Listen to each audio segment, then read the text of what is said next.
दुनिया में वैसे तो क्रिकेट काफ़ी कवर की है, लेकिन वेस्ट इंडीज़ में जब क्रिकेट कवर करने आते हैं, खासकर बारबाडोस में, तो उसकी इम्पोर्टेंस ही एक अलग होती है। और जिस तरह से यहाँ के जो प्राइम मिनिस्टर हैं, अपने आप में इन्होंने रिकॉर्ड बनाया, पहली महिला प्रधानमंत्री हैं, बारबाडोस की ग्लोबल लीडर हैं। इनकी अगर प्रोफाइल में जाएंगे तो बहुत ही चीज़ें, लेकिन यहाँ पर आए ये क्रिकेट लवर के तौर पर, जिस तरह की उन्होंने बातें की, जिस पैशन से बात की, जो दर्द था उनके दिल में, प्राइम मिनिस्टर के तौर पर नहीं बल्कि एक क्रिकेट लवर के तौर पर, तो हमने सोचा कि 2-4 मिनट इनसे बात कर ले जाए। Honorable Prime Minister, thank you so much on the behalf of whole India for talking to us, because not too many journalists have come, and it's really an honor and privilege to interview you. The point of I never thought that I would interview a Prime Minister, because I'm a cricket reporter essentially. I have been interviewing former players and captain. But the way you spoke, and ironically as you used the word on the lecture of Frank Warren, you spoke about, because a lot of people, not only in Caribbean, even in India or in everywhere else, they're talking about what is the way forward.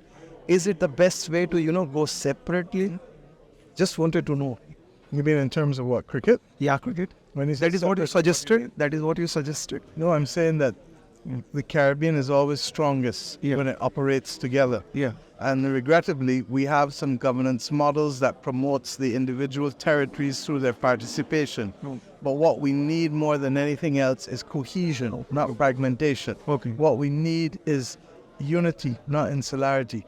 And therefore, the ability for us to move beyond the multiple reports since 1992 that have all spoken to the need to reform the governance of the game, so that the directors are those who have the skills to do that which they must do, while at the same time having the stakeholder council to be able to capture the bosom of, capture in our bosom all of the the good feelings and the fact that cricket is in our DNA.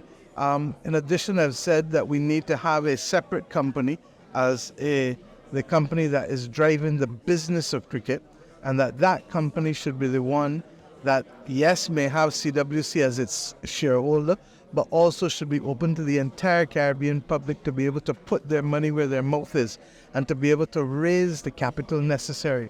The truth is that when globalization came with TV, your country would obviously benefit because of your population size and your television audiences, and therefore you'd be able to command greater levels of capital. I felt that the West Indies was late in moving, still is late in moving, in terms of securing the dominance of the business of cricket in the Americas, both North America and Latin America. And I do hope that we can work in partnership with others to be able to see how we can have what we have as that legacy of excellence, even though we're going through a valley at this point in time, that can be transposed to be able to create a commercial basis for us within the region, within the hemisphere, recognizing from coaches to other allied aspects that are needed to support the game, commentators, all kinds of things, AI and IT, that we be able to leverage that in order to be able to fund the game properly, its development, but also to ensure that those playing benefit from it. Honorable Prime Minister, just one question. Since India and West Indies enjoy, a great relationship, you spoke about cricket. Do you think that India as a country, like you, I don't know what kind of relationship you have, with our Prime Minister, Mr. Modi.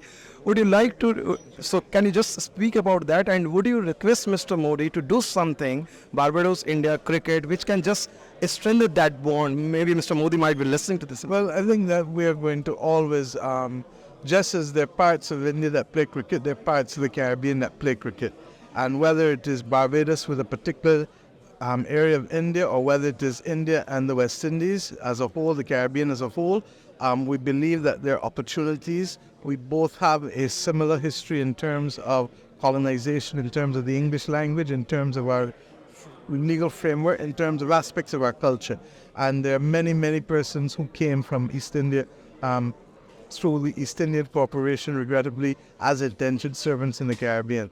So that the Caribbean really is a melting pot in every sense of the word. Having said that, we believe that the opportunities for us to do far more in cricket are obviously there, not just in the business of cricket, but in the development of the game and the development of the software, the artificial intelligence that can be used to be able to better prepare our players and to better analyze the game to see how we can move to different and higher heights. that is going to require at the development level, not just the boards, as I said, but also the commitment of governments to development from the schoolboy level and schoolgirl level right back up. Can India play some role? Can India play some role?